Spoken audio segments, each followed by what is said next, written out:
देखिए, कई बच्चे फोन करते रहते हैं कि फीस का शेड्यूल क्या है, कब से क्लास खत्म होगा आपका, कब ये बैच कंप्लीट होगा, 30 अगस्त से परीक्षा है।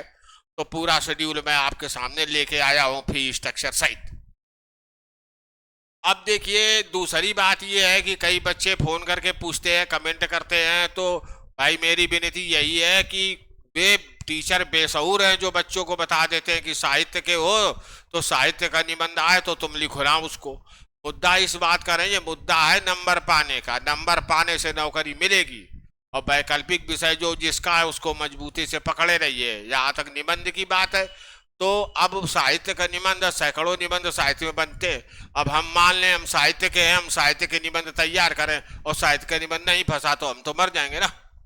इसलिए ये महंगा मूर्खतापूर्ण गहना मत पहनिए इसको। और जो लोग, जो टीचर ऐसा समझा रहे हैं वो सर्तिया प्री में फेल ही हुए होंगे, कभी प्री भी पास नहीं किए होंगे। उनसे पूछ लीजिएगा क्रेडेंशियल। तो ये बात नहीं है, चाहे जो सब्जेक्ट हो आपको, आपका कहीं न कहीं बड़ा आसान निबंध आ जाता है और कहीं न कहीं टफ आ जाता है। तो इसलिए फील्ड सब कवर होने चाहिए, जहां मिले अच्छा लगे, जिसमें कि कॉन्फिडेंस बने, वही निबंध लिख डालिए, नंबर वही मिलेगा। इस बात का नंबर नहीं मिलेगा कि आप किस साहित्य के हैं तो क्या आप लिख दिए हैं, अगर तैयार है नहीं तो लिख क्या पाएंगे।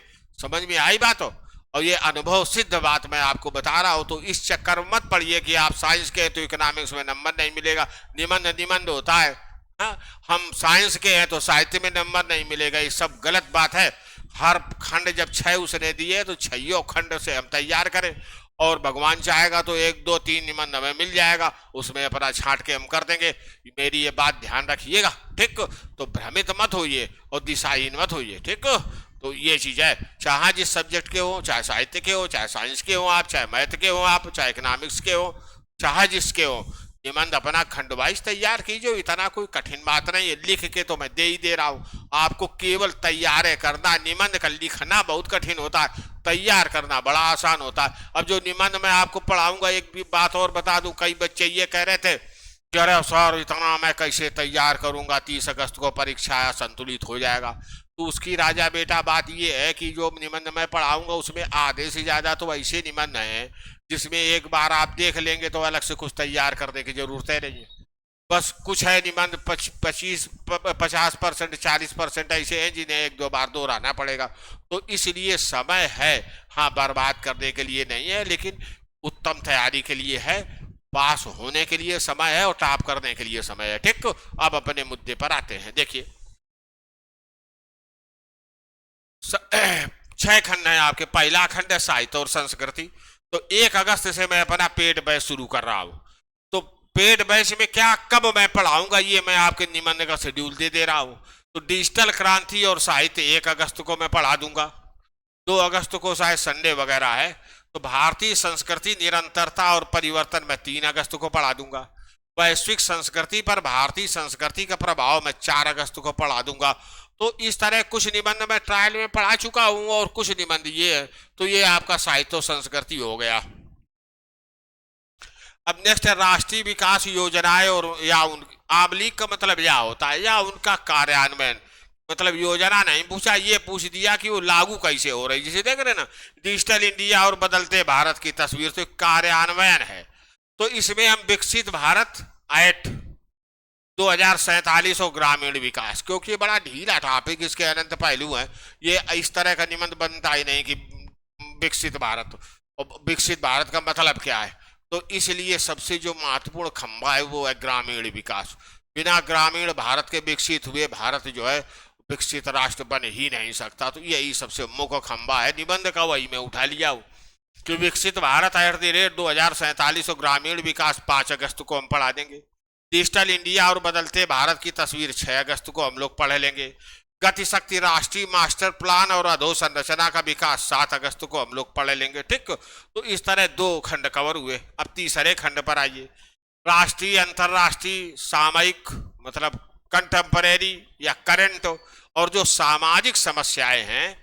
आबलीक माने या निदान, निदान माने होता है सटीक पहचान, अंग्रेजी में डायग्नोसिस इसको कहते हैं। जैसे आप डॉक्टर के पास जाते हैं, वो टेस्ट वेस्ट करके आपके रोग की सटीक पहचान करता है। तो ये सामाजिक समस्या, इनकी सटीक पहचान की जाती है। मतलब समस्या क्या है इसका गहराई से विश्लेषण किया जाता है, फिर अन्य पहलू उसमें शामिल हो जाए। दहेज का उदाहरण मैं आपको दिया था, वही बात यहाँ पर कही जा रही है। तो अब देखिए जो मुख्य मुद्दे तैर रहे हैं, हो सकता है भगवान चाहे इसी से मिल जाए। एक देश एक चुनाव, वरदान या अभिशाप, 8 अगस्त को हम लोग पढ़ लेंगे। समान नागरिक संहिता की आवश्यकता और बहस, 10 अगस्त को पढ़ लेंगे। 9 को संडे है। नारी शक्ति वंदन अधिनियम और राजनीतिक प्रतिनिधित्व, राजनीति में एक नए युग का सूत्रपात्र, 11 अगस्त को हम लोग पढ़ लेंगे। नेक्स्ट फिर आइए, महिला सशक्तिकरण दिशा एवं दशा, 12 अगस्त को पढ़ लेंगे। महिला सशक्तिकरण के उभरते आयाम, 13 अगस्त को पढ़ लेंगे। फिर डिजिटल विभाजन और महिला सशक्तिकरण, 14 अगस्त को हम लोग पढ़ लेंगे। तो सामयिक और सामाजिक समस्याएं और उनका निदान हो गया। अब आगे आते हैं हम लोग, कृत्रिम बुद्धिमत्ता, विज्ञान एवं पर्यावरण के खंड पर आते। चौथा है ये कृत्रिम बुद्धिमत्ता, वरदान या अभिशाप, 15 अगस्त को पढ़ लेंगे। 15 अगस्त को मतलब स्वतंत्रता दिवस तो है, जुगाड़ लगाएंगे, पूरी कोशिश करेंगे कि एक निबंध उस दिन भी हो जाए, क्योंकि स्वतंत्रता दिवस में कोई पढ़ना लिखना थोड़े रुका हुआ है।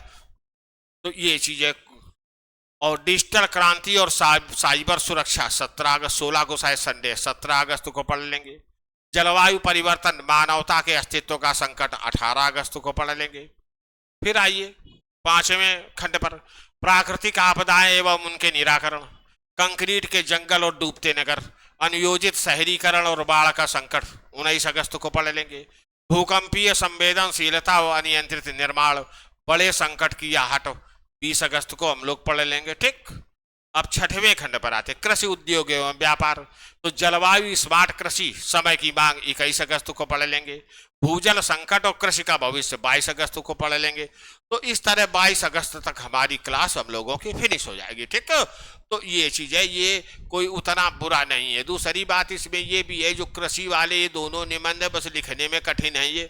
अगर ऐसे ही पीडीएफ एक बार आदमी देख लेगा और एक वीडियो देख लेगा तो बस हो गया। ठीक है, तो ले दे के आप ये समझिए 20 अगस्त तक मुख्य संघर्ष मोर्चा हम लोगों का खुला रहेगा, और 21-22 को भी मैं सेवा तो करूंगा ही आपकी। ठीक है, तो ये है, ये जो निबंध और सामान्य हिंदी दोनों की फीस है वो 2000 रुपया है हमारी। ठीक है, तो ये चीजें इसमें 2000 रुपया में दोनों कवर हो जाएंगे। ठीक, अगर मान लो अलग से करते हो तो अलग अलग टुकड़ों में बांटा जाए तो 1500 निबंध की फीस है और 500 सामान्य हिंदी की आपकी फीस होगी। तो हला ऐसी जरूरत नहीं, एक ही पेपर में जब दोनों आएंगे तो ये 2000 रुपए में कवर हो जाएंगे। ठीक है, तो ये मुद्दा है। अब आगे आइए, टेस्ट सीरीज निबंध और देखिए सामान्य हिंदी की जो 500 रुपया फीस है उसमें आपके टेस्ट भी हो जाएंगे। ठीक, वो कुछ बहुत अलग नहीं है, वो उसी में टेस्ट हो जाएंगे। अब इधर आते, 2 तरह के टेस्ट सीरीज में घोषित किया हूं, इसमें अगर सामान्य हिंदी भी देना चाहेंगे तो वो भी हो जाएगा, नहीं मुख्यतः निबंध का रहेगा ये। एक तो स्मार्ट टेस्ट सीरीज है, ये उन बच्चों के लिए जो हमसे क्लास पढ़ रहे हैं। तो इसमें क्या होता है, मैं तो खुद ही निबंध आपको लिख के दे रहा हूं, आप क्या करेंगे, वापस हमें लिख के दिखाएंगे। तो कोई बच्चा गंदा नहीं लिखता, मेरा अनुभव है, मैं देख चुका हूं, क्योंकि वो अपना लिखता है, वो तो मेरा लिखेगा ना। दूसरी बात ये ध्यान रखिए, अगर कोई इस बात के लिए डरवाए कि जब ये लिख के दे दिए सब लोग एक जैसा लिखोगे तो नंबर कट जाएंगे, तो ये यूपी बोर्ड नहीं है, समझे बात को। मैं भी 8 इंटरव्यू दे चुका हूँ, 7 इंटरव्यू दे चुका हूँ मैं यूपी पीसीएस के, कहिएगा तो कॉल लेटर मैं भी ले आऊंगा। और उसका 3 में आईएएस के दे चुका हूँ। ये कमीशन है, भले ही ये अक्षरशः दोनों काफी मैच कर रही हूँ, लेकिन एग्जामिनर आपका 0.1% में नंबर काट नहीं सकता। ये यूपी बोर्ड नहीं है कि मिल रही है काफी तो नत्थी कर दिए, यहाँ ऐसा कोई कंसेप्ट नहीं है। जो आप लिखेंगे उसका नंबर मिलेगा, नंबर 1। नंबर 2, जब प्रश्न एक है तो उत्तर भी तो आपस में मिलेंगे ही मिलेंगे, तो ये भय दिमाग से निकाल लीजिए। और ना आप ऐसा करिएगा कि हम अलग करें और वो कुछ अलग कर दें, मिले ना, ये गलती मत करिएगा। ठीक है, और सीधे निर्भय होकर आप परीक्षा दीजिए, ऐसे ही नंबर मिलते हैं। ऐसे ही 1300 बच्चों को मैं सेलेक्ट करवाया हूँ, मैं डिवीजन आप लेवर हो जाता है, लिख मैं देता हूँ। आपको 100 किताब खोजने इधर उधर ये वो करने की कोई जरूरत नहीं है, आप अपना तैयार करके लिख दीजिए। मुझे 2,000 रुपया फीस मिल जाएगा, आपको मिल जाएगी और आपको नौकरी मिल जाएगी, यही सबसे अच्छा तरीका है। फिर बाद में लेखन सीखते रहिएगा। उन बेवकूफ़ों के चक्कर में मत पड़िए जो महीने 2 महीने में लेखन सिखा रहे हैं। इसको सीखने में कम से कम 10 साल लगता है। या तो सब छोड़ दीजिए, लेखन है सीख लीजिए, नौकरी मत पाइए। तो इसलिए होश सही रखिए अपना और साइंटिफिक तरीके से सोचिए, ठीक। ये सब नाटकबाजी है कि हम लिखना सिखा देंगे, लिखना सिखा देंगे। 10 साल कम से कम लग जाते हैं लेखन में, इतना आसान काम नहीं होता। तो ये चीज है। अब इसमें 3 टेस्ट होंगे, 500 रुपया इसकी फीस होगी। एक 9 अगस्त को होगा, एक 16 अगस्त को होगा, एक 23 अगस्त को होगा। अब देखिए, जो 9 अगस्त का टेस्ट होगा इसमें जो आप 6 खंड है आपके सिलेबस में, जो प्रथम 3 खंड है वो इसमें पूछे जाएंगे। फिर जो दूसरा टेस्ट होगा 16 अगस्त को, उसमें अंतिम 3 खंड पूछे जाएंगे। फिर एक टेस्ट कंप्लीट निबंध का होगा तो वो 23 अगस्त को हो जाएगा। 22 को आपका सिलेबस खत्म हो रहा है, ठीक। तो ऐसी ही योजना है ये। अब स्मार्ट की स्थिति क्या है इसमें, मैं सारी कापी नहीं जांचूंगा व्यक्तिगत तौर पर यार। 15-20 से ज्यादा कापी कोई जांच भी नहीं सकता।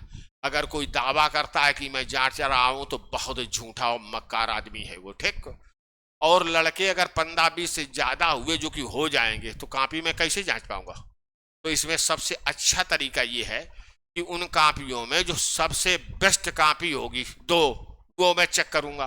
और जो सबसे वर्स्ट कापियां 2 होंगी वो मैं चेक करूंगा। और लाइव डिस्कशन में यहीं आके इसी इलेक्ट्रॉनिक बोर्ड पर फ्लैश करके कायदे से हम लोग डिस्कस कर लेंगे।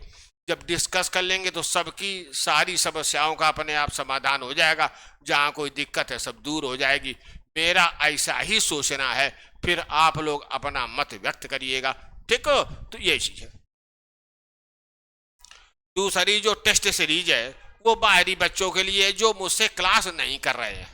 इसकी फीस 1500 रुपए रहेगी। इसमें भी 3 टेस्ट होंगे। ये टेस्ट भी उसी दिन होंगे जिस दिन ये स्मार्ट टेस्ट सीरीज के टेस्ट हो रहे हैं। इसमें जो कापियां हैं प्रत्येक कापी चेक की जाएगी, लेकिन मैं नहीं, मेरी टीम चेक करेगी, ठीक है। तो ये चीज होगी। आइडियल आंसर इन्हें भी दिए जाएंगे तो उसकी कोई दिक्कत नहीं है। और लाइव डिस्कशन इनका भी होगा। तो ये चीज हो रही है, ठीक है। अब आगे की बात देखिए, ऐप वगैरह की जुगाड़ मैं कर रहा हूँ, सब मैं लगा हुआ हूँ। इस मुद्दे पर मैं इतना ही कहना चाह रहा हूँ कि कल की बात में किया, मैं पढ़ाता तो रहूंगा ही, क्योंकि आप लोगों का एग्जाम बहुत नज़दीक है और हमारी भूमिका बड़ी महत्वपूर्ण है। और हिंदी वालों को तो 8-10 क्लास है तो वो ना 2-4 दिन इधर उधर पानी वानी बरसाए तो अपना जब चाहेंगे तब अपना निपटा देंगे जल्दी।